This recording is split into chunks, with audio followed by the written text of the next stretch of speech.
Hey everyone, this is Kevin from Neum AI, and today's video is going to be a tutorial on how to build a chatbot. We're going to be building it from scratch. I already have some code that I've written for you to see, but we're going to be leveraging a chatbot that does Retrieval Augmented Generation and how Neum can help with that. And I wanted to first start by showing you a little bit about this blog that we wrote a couple months ago, in which we talk a little bit about RAG, but we went in detail of how we do it for large scale and distributed system. I wanted to just bring the attention to what RAG is, so that we're all grounded on what we're talking about here and why it helps. So RAG stands for Retrieval Augmented Generation. Now, what does that mean? I like to better say that it's a framework to augment the generation via retrieval. So as you can see here, you have some sort of source data. It can be in any format, and we're going to be using one in this chatbot that is in a database. So you have some sort of data that you want to process, you want to chunk, you want to separate, and you want to create some sort of embeddings.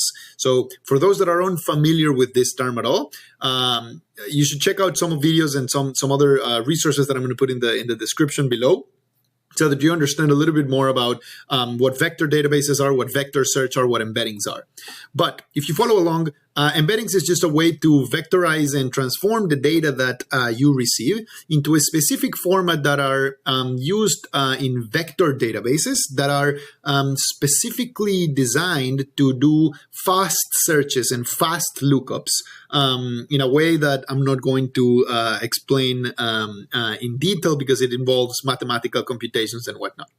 And so you first load that data into your vector database, so that whenever you have your chatbot up and running, your user comes in and writes an input. Hey, I want to know about properties in this area. And so it's going to vectorize that information as well, and going to find the top relevant documents or top relevant information that you had stored in that vector database before, and get you the in a fast way, the ones that are top relevant, so that it can bring them to the AI application, which probably you're building with a prompt and GPT. And so you pass that information to the prompt in a way that now the prompt has context into your specific data. The problem is that if you don't do any of this, it's like your generic ChatGPT application. ChatGPT is phenomenal. It's fantastic. But it doesn't know about private or your own data, your company's data, because it was trained on public available dataset. And so it's very good at giving you all of that information from public sources. But if you want to do a chatbot for a very specific use case of very specific data, the bot will not know. And so you need to be able to provide the context. You need to be able to provide this data to the bot in the prompt, so that it can respond accordingly. And in order to do that efficiently and very fast, you leverage all of this Retrieval Augmented Generation technique with the embeddings and the vector stores and whatnot.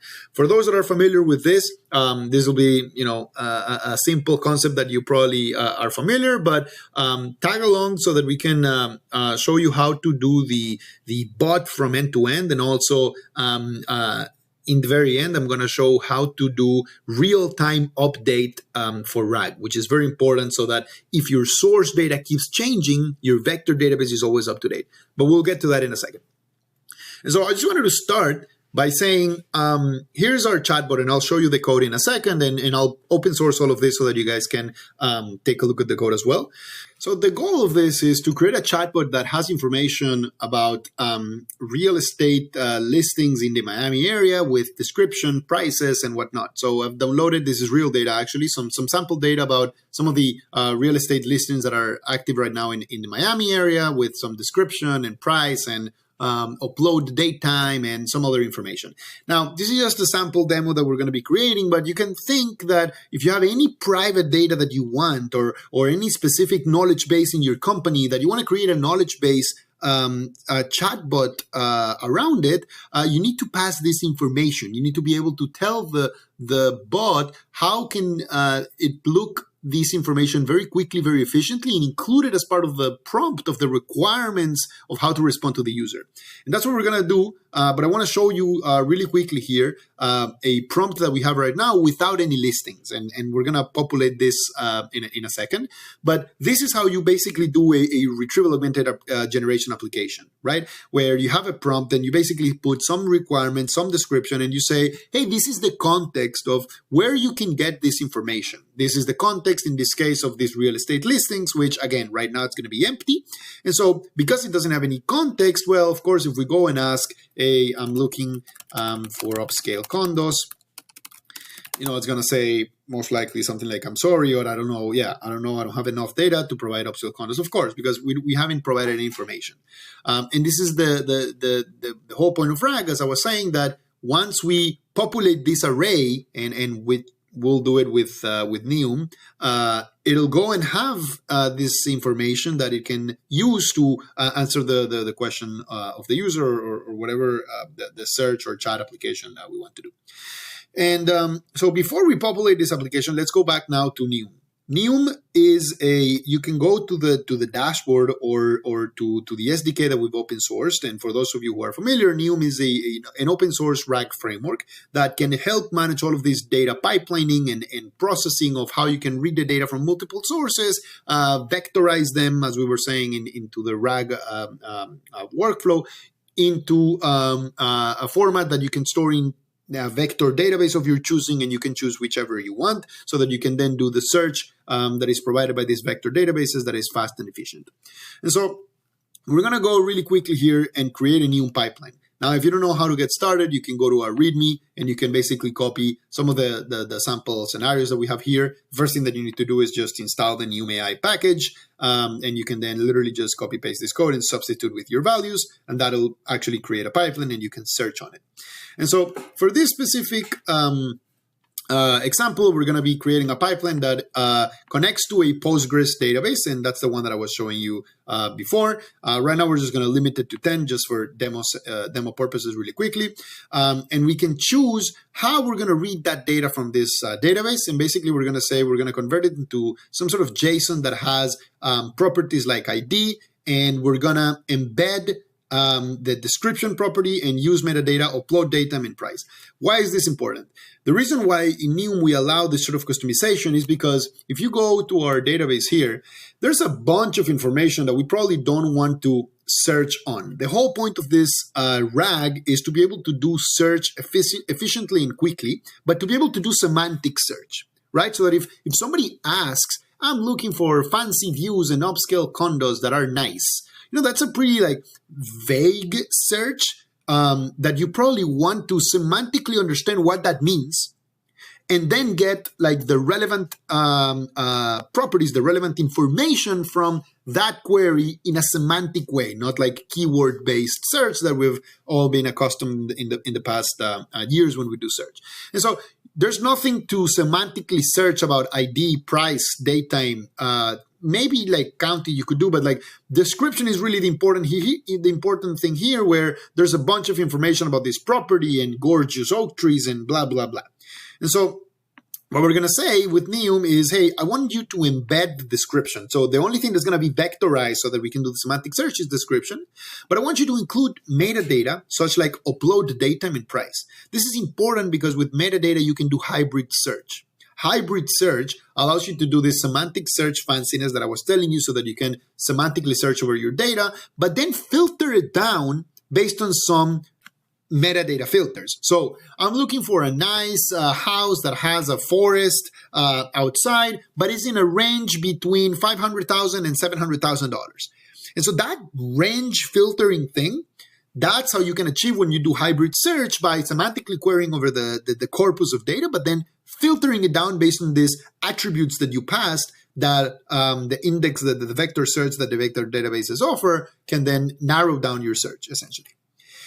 Okay, and so then we go back here, we just choose our chunker. This is if our data is pretty big, we want to be able to chunk it in multiple pieces so that if we have lots of document, like a large PDF document, for example, you would want to split it in ways that each paragraph maybe is vectorized in a way that you can semantically search over each of these chunks. Because if you were to just create a vectorization of all of the document, then you wouldn't be able to pass it to really the prompt, because again, it's like passing all of the data into the prompt, and you get into the context limits and the price, and there's a bunch of information there that I'm going to share in the description below if you want to read more.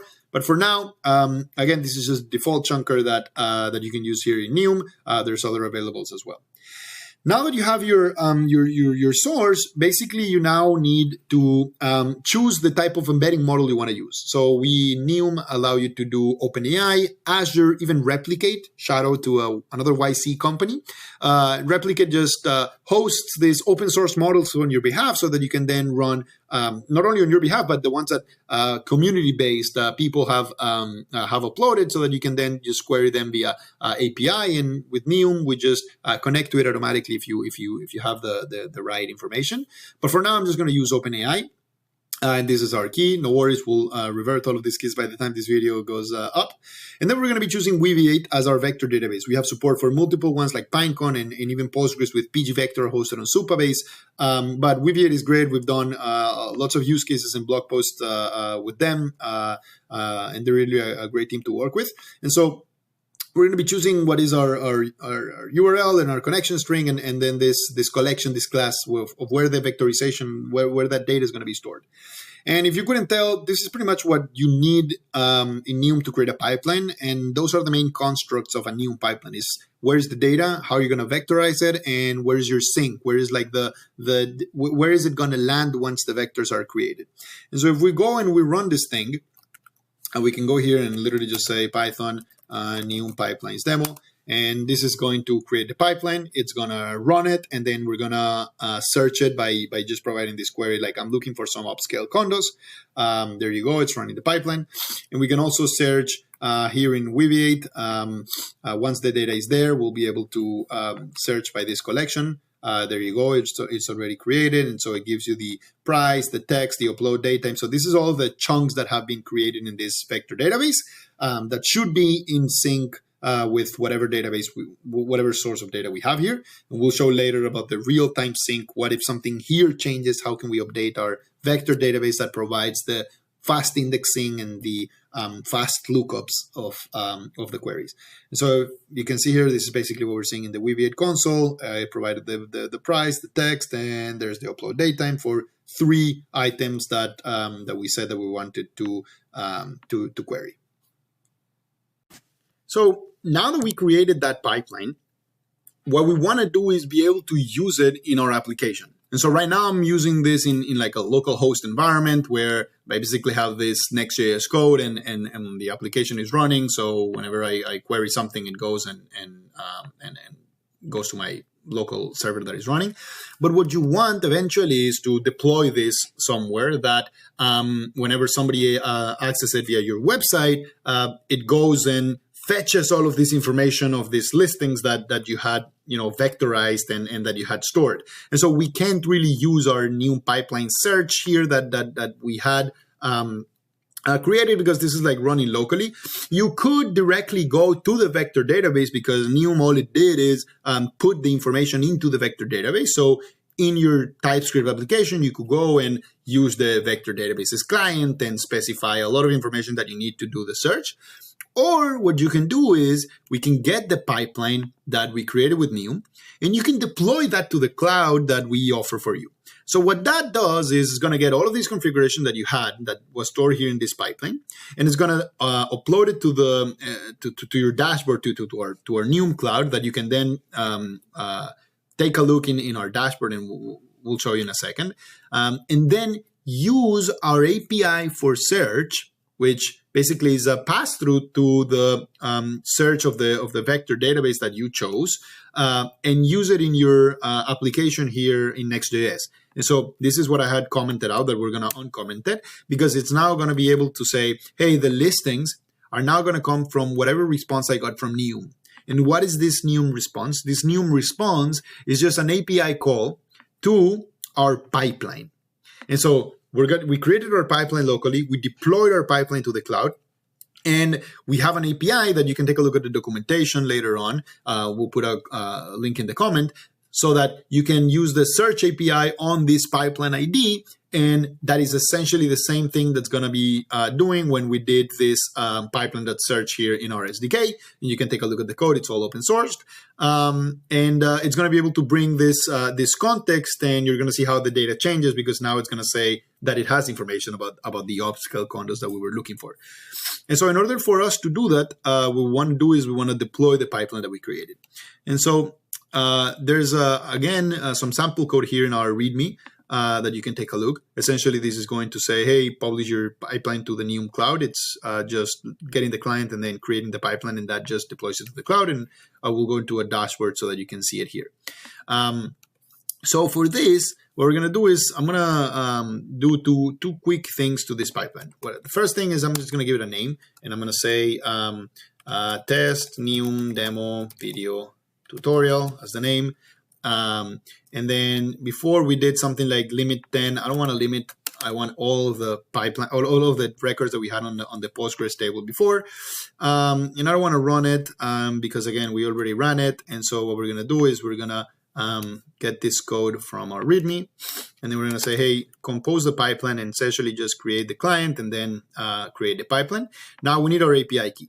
The API key you can find in our dashboard. Whenever you create an account, you can go to the settings, and here's your API key. And we can go to the pipelines again for later. And we're going to go to our API key field here. We're going to put this value. And so if I run this, it's just going to create it, the same configuration that we had before. Maybe we can change the collection if we feel that it's not the test anymore. Maybe we can say, Neum demo video tutorial. Maybe actually this is not the test one as well, in case that this would be like a production one. So this is like the Neum demo video tutorial one. We like the description, upload date and price. Those seem okay. And you can see that, our pipeline is not here, but I'm going to now run this code again.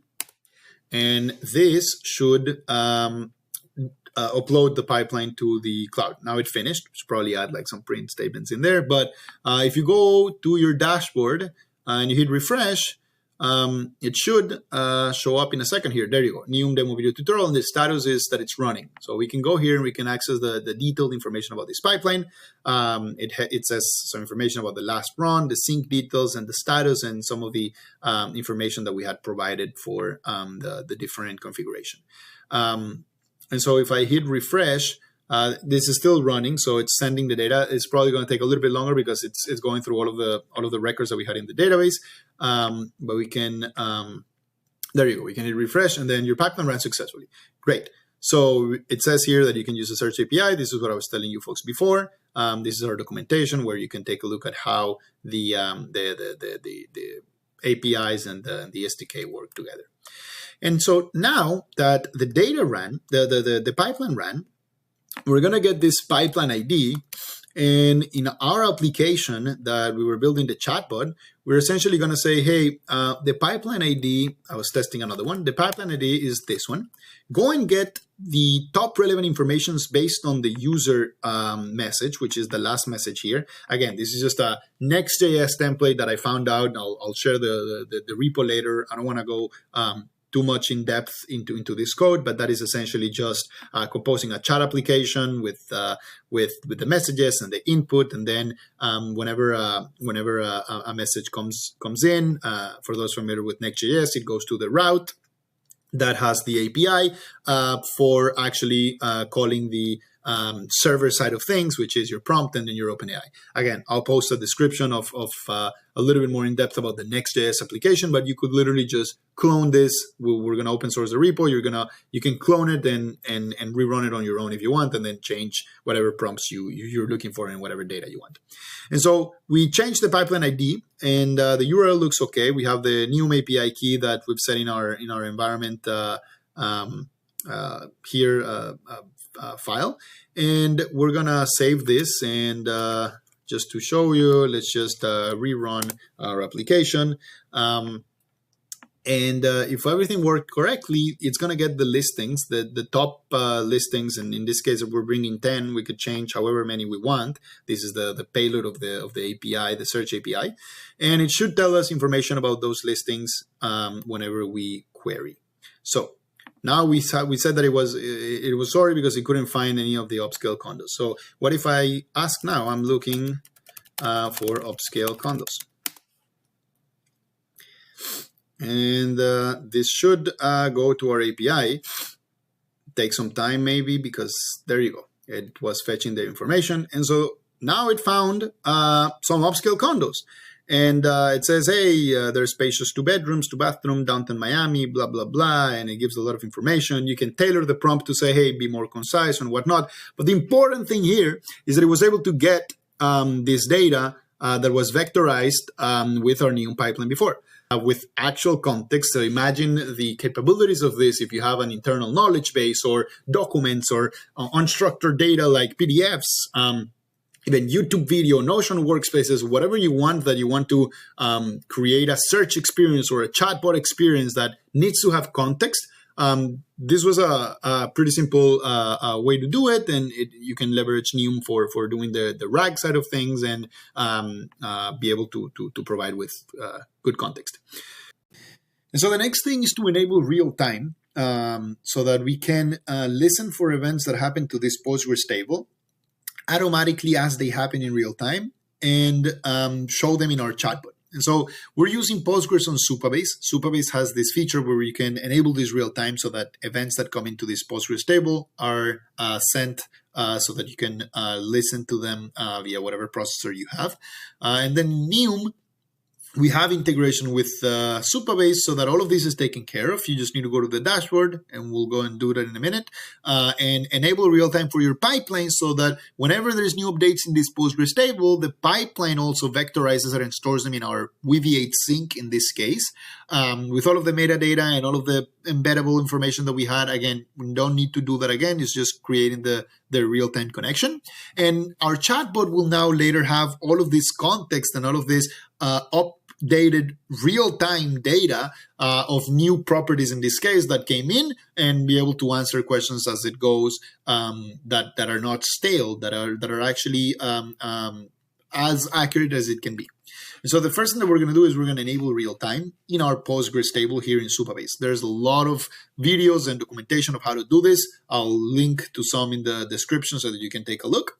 But if you know, just follow along. So we created real time.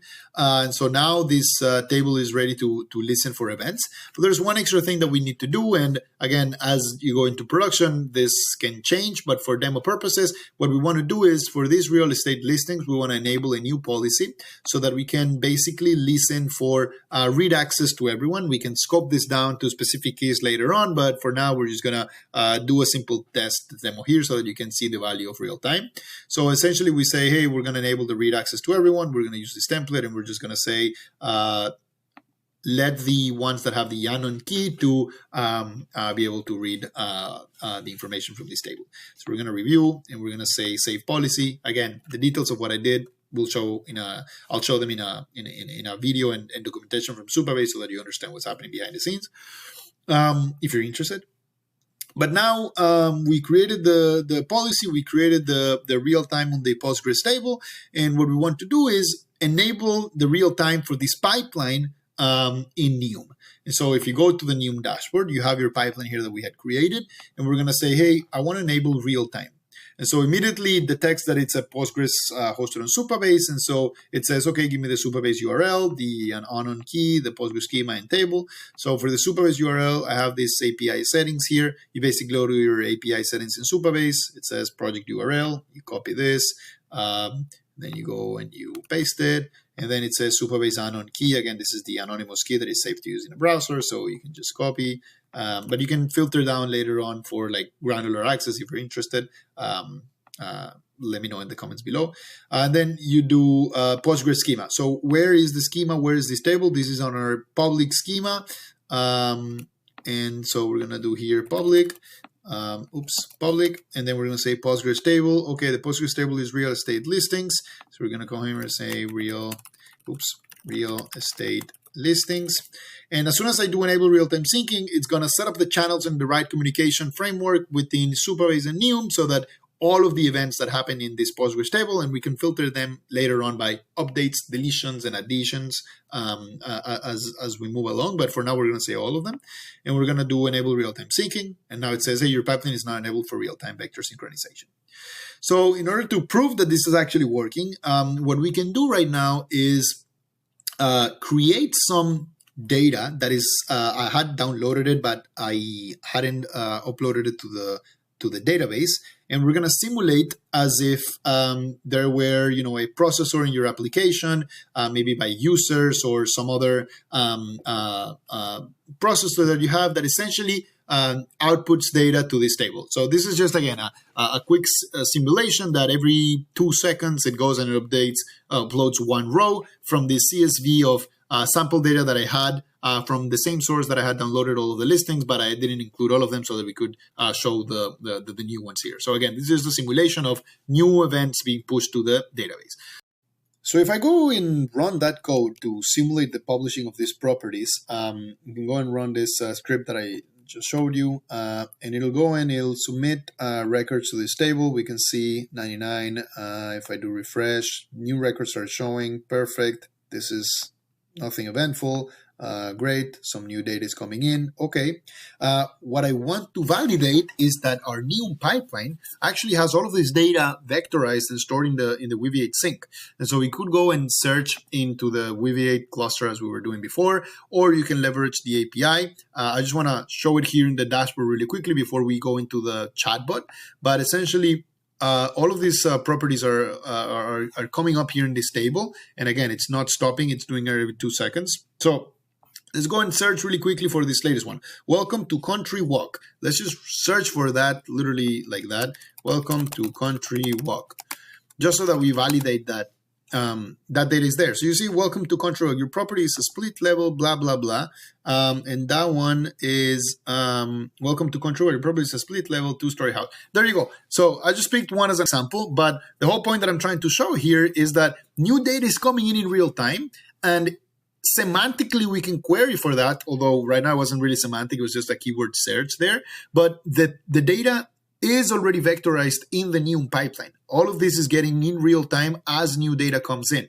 This is the power of the integration of Supabase and Neum that we have set up so that that communication channel is always listening for your data in your Postgres table.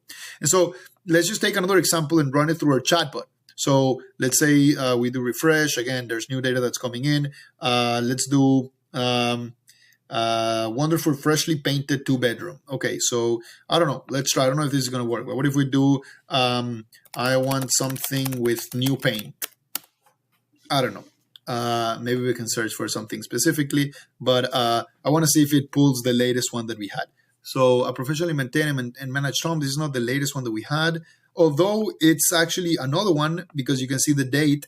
And there you go. This is the one that we had. A wonderful, freshly painted 2-bedroom, 2-bathroom condo. This is the one that we just had, December 3rd, 2023. This is matching the one that we had done here. Wonderful, freshly painted. This is the daytime, and again, freshly painted. Right. So the query that I gave to the chatbot was, I want something with new paint. Yes, it involves the paint, but the whole freshly new, that semantic meaning is the power of semantic search that if you incorporate it with your RAG application, it can be very powerful. And so again, this UX could use a lot of cleanup. This is just a demo. You can actually clone it and run it and build however UX you want. This is just to show that you can do the streaming from the API. It's really easy to do in Next.js, and I'll link to the to documentation and the repo so that you can take a look. But the whole point of this is that not only were we able to create a pipeline with Neum very quickly, but we were able to incorporate it and bring it into the chatbot that we're creating via the RAG framework by leveraging and putting it into the prompt as we're seeing here. And additionally, we covered how can we use Neum to do real-time updates, specifically with Postgres hosted on Supabase, so that every time that there's a new record, it's automatically going to be vectorized into our pipeline. And because of that, because we are using our API whenever we get data from Neum, whenever a user requests for a question or a particular message in the chatbot, we're going to get the most up-to-date context. This happens at runtime. This API message route here, if you take a look at the full code in the Next.js application, this is happening at runtime. So every time we're going to make a call, every time we make a call to OpenAI to create this conversational prompt and whatnot, we're injecting the prompt, the context that we got from Neum. And by the way, Neum, we offer real-time with S3, with Azure Blob, and other connectors, so that if you have PDF documents, PowerPoint presentations, or any other data that constantly is changing, that you have in some sort of storage, and you want to, only worry about your source of truth, but you don't want to worry about this vector database nuance and the indexing and the searching, and you just want to create a pipeline that handles all of that for you, and then just read it at runtime, you can use Neum. But even if you don't use Neum for the real time, you can leverage the SDK, or you can do a RAG application without Neum if you want, by understanding that the key thing here is to pass context to the prompt at runtime, and that context needs to come from somewhere. Doesn't matter where you get it from, but if you're able to get it in a fast and efficient way that also leverages semantic search, because chances are that the query that's coming from your user is going to be something like that, like, oh, I'm looking for some fresh paint and some new windows. And so that needs to semantically understand that it's a fancy, upscale, freshly painted, probably that it was done recently. So all of this semantic meaning, it's very, very important if you're able to incorporate that as part of your search. So that's it. I'll include documentation links so that you guys can follow along after this video, and the repo will have all of the information about the SDK, and also about the chat application that we were creating here that definitely needs some UX love if you decide to build one. So thank you so much, and please comment if you like this video, or if you're looking for help in building your RAG application. We're here to help. Thank you so much. Until next time.